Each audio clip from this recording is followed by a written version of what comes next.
Então, após o fechamento dessa vela, o mercado ele vai cair, ele precisa buscar abaixo de 50% antes de vir buscar o topo, tá bom? Se ele nascer e já vir buscar o topo aqui, isso não é válido pra gente, tá bom? A gente descarta esse dia não está dentro dos nossos critérios operação, tá bom? Então, se ele nascer, o próximo dia ele vir buscar abaixo de 50%, a gente tem uma grande oportunidade de alta. Então, abaixo de 50%, a gente vai fazer a nossa marcação. E por que abaixo de 50%? Porque existe a zona premium e a zona de oferta, tá bom? Então, acima de 50% é uma zona premium, é uma zona cara, e abaixo de 50% é uma zona barata, onde os compradores estão posicionando as suas ordens de compra, tá bom? Então, se você sabe disso, você precisa saber da parte da venda também. Então, se ontem fechamos negativo, qual será a estrutura do dia de hoje? Qual será a estrutura do dia 15? O mercado voltar acima de 50%, entrar numa região premium, e aí sim a gente utilizar os nossos critérios para a gente estar podendo pegar a volta e ele chegar no seu interesse de ontem, tá bom? Então, simples assim, a gente vai utilizar isso. E agora, como que você vai conseguir utilizar isso em tempo real, tá bom? Na prática, como que você vai identificar esse momento aqui, eu vou mostrar para vocês, tá bom?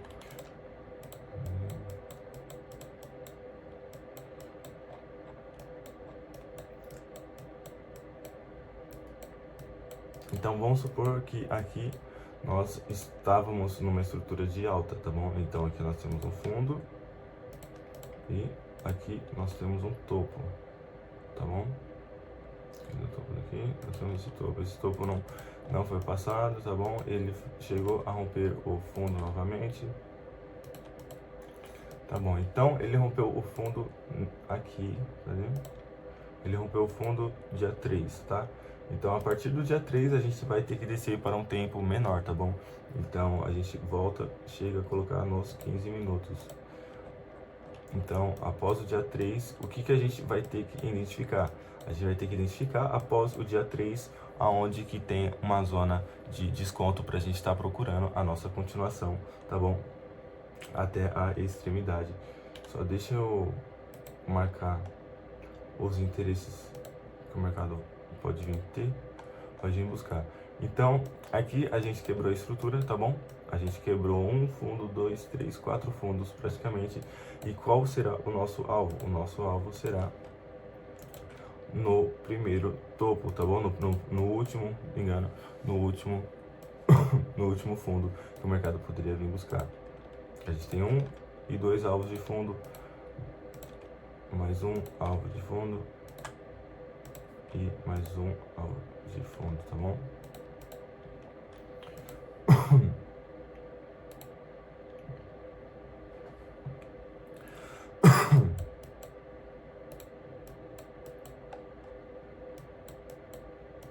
Então, após o fechamento, o que a gente vai precisar saber, o que a gente vai precisar marcar? A gente vai precisar marcar acima de 50% do dia, tá bom? Da queda. Então, a gente aqui em cima, passando de 579, a gente já tem uma zona premium, tá bom? Então, acima dessa região, o que a gente vai precisar marcar? A gente vai precisar marcar todos os topos que a gente tem acima de 50%. Nós temos esse topo, nós temos mais esse topo aqui, mais esse topo aqui e mais esse topo aqui. Aqui em cima já é uma zona muito mais cara, tá bom? Então é possível que o preço não buscar, ele geralmente busca acima de 50% e até 70%, tá bom? Então essa primeira marcação, ela já está. Então, a partir disso, a gente já consegue identificar um ponto-chave pra gente, tá bom? Então, acima desse topo, o que nós vamos precisar identificar? Sempre que o mercado ele vai fazer a volta, o retorno de uma distribuição, ele vai procurar voltar dentro de um desequilíbrio da compra. Então, se a gente vai procurar uma operação vendido, a gente vai achar um desequilíbrio da compra que seja o inverso, tá bom? Então, aqui a gente já tem o nosso inverso em cima em cima do nosso topo anterior, a gente já tem um IFVG, tá bom? A gente, na real, ele aparece como IFVG, e quando ele dá o seu retorno, aí sim ele se torna um IF do preço. E aonde que você vai entrar? Sabendo disso, como que você vai entrar? O que acontece sempre num desequilíbrio, sempre quando acontece um desequilíbrio, deixa eu desenhar, vai ficar mais fácil. A gente tem 3 velas, tá bom? Em um desequilíbrio, nós temos nós temos sempre 3 velas, tá bom? E o que acontece com isso? Nossa, ficou horrível. Acontece um desequilíbrio do preço. Então, na extremidade da primeira vela até a abertura da última vela desses 3 candles, existe um desequilíbrio. Então, durante esse movimento, as ordens, as instituições, elas não foram trabalhadas durante esse intervalo de preço. Então, a máxima dessa vela não conseguiu passar e nem a mínima dessa vela aqui conseguiu voltar abaixo de 50% desse desequilíbrio aqui. Então, quando acontece isso aqui, existe muitas ordens da venda posicionada, tá bom? Por que isso acontece? Porque sempre quando acontece um desequilíbrio, o mercado ele precisa voltar para preencher. Sempre quando acontece um desequilíbrio, o mercado precisa voltar para essa região para ele estar preenchendo esse preço. Então, esse gap que aconteceu no mercado precisa ser trabalhado antes dele continuar a sua movimentação. Então, no caso, num desequilíbrio de compra, no desequilíbrio da compra, a gente precisa esperar o preço voltar para essa região, para aí sim a gente voltar a comprar para o preço continuar. E por que isso acontece? Isso acontece sempre por conta dos negociadores de varejo, tá bom? Então, o que acontece dentro desse intervalo de preço aqui, dentro desse gap, o que acontece? Existem muitas posições que ainda não foram abertas, que estão posicionadas aqui para serem abertas. O que é isso? Quando você vai entrar em alguma operação, você consegue colocar uma ordem limite. Então, você arrasta uma ordem para onde você quer que a sua operação chegue e ela abra. Então, aqui existe muitas ordens limites, tá bom? Existe muita ordem aqui da venda. Dentro desse intervalo, enquanto o preço está aqui em cima, dentro desse intervalo existe muita posição da venda. E o que é isso? Quando o preço voltar para essa região aqui, vai abrir muita posição de venda.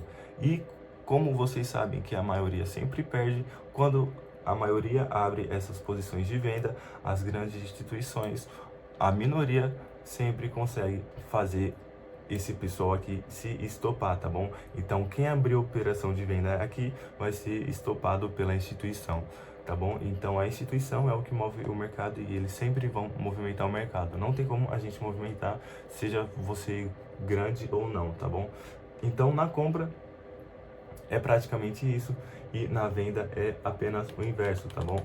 Na venda a gente consegue identificar isso com 3 velas da venda. Então nós temos a primeira vela da venda, a segunda vela da venda e a terceira vela da venda. É a mesma coisa. Então, a extremidade do pavio do fechamento da primeira vela não encostou. Opa! A extremidade do fechamento da primeira vela não encostou na extremidade da abertura da última vela, tá bom? Então aqui dentro existem muitas ordens da compras que as instituições vão fazer o preço vir aqui e estopar todo mundo nessa extremidade aqui, tá bom? Então, feito isso, entendido isso, agora você já consegue entender como que vai funcionar isso na venda. Então, vamos mostrar isso aqui na prática, tá? Então, sempre quando, vamos supor que aqui, ó, certo? O que era para acontecer aqui, igual respeitou, ele deveria continuar. Porém, o que acontece? A sequência, ela é estrutura, varredura de liquidez, e aí sim vem o desequilíbrio na volta, tá bom? Então, na volta você vai conseguir utilizar o desequilíbrio, tá bom? Então, ele voltou. O mercado voltou, então o que aconteceu? Ele preencheu todas as ordens que estavam aqui, todas as ordens de venda que estavam aqui foram abertas, tá bom? E o que acontece agora? Como o mercado fechou aqui dentro, o que vai acontecer? A partir daqui, existe muitas, daqui para frente, das 4h45 para frente, existe muitas ordens de compra sendo abertas, tá bom? Então, essas ordens de compra sendo abertas, elas serão estopadas, tá bom? E aonde que vai ser esse stop? Esse stop, ele geralmente sempre busca um fundo anterior, tá bom? Então, aqui a gente tem um fundo anterior, mais para baixo a gente tem um outro fundo anterior. Então, no caso, esse é o fundo mais fraco, esse poderia ser o médio, e esse aqui seria o nosso alvo total, tá bom? Então aqui seria o fundo mais forte. E aonde que o mercado iria buscar depois de fazer uma varredura de liquidez e um desequilíbrio de preço? Realmente procurar esses fundos, tá bom? Então, a partir desse momento que o desequilíbrio volta a ser preenchido, o mercado ele já volta para buscar os nossos fundos anteriores, tá bom? E é basicamente isso como o mercado se movimenta, tá bom? Estrutura diária, espera voltar acima de 50%, a varredura de liquidez e desequilíbrio na volta, tá bom? Esses 4 passos, tá bom? Você precisa dessas 4 confluências, tá? Pra você ficar fortão, senhor. Tá bom? É isso que eu utilizo, é isso que está me ajudando muito, tá bom? Proteja o seu capital, primeiro você aprende, depois você fica bom, tá bom? Então faça o backtest, abra esse ativo aqui, SP500, e você vai ver isso funcionar quase todos os dias, tá bom? No dia que não funcionar, você não faz nada, e é isso que você deve fazer, tá bom? Então você vai ficar bom quando você conseguir identificar os momentos de entrada correto, tá bom? Então sempre você precisa observar a estrutura diária. Se a estrutura diária tiver com o máximo para buscar, você não vai operar vendido. E nem se a estrutura diária tiver deixando mínima para buscar, você não vai operar comprado, tá bom? Não faz sentido, você sempre tem que ir com a estrutura diária, certo? Dá um like aí, se inscreve aí, chefão.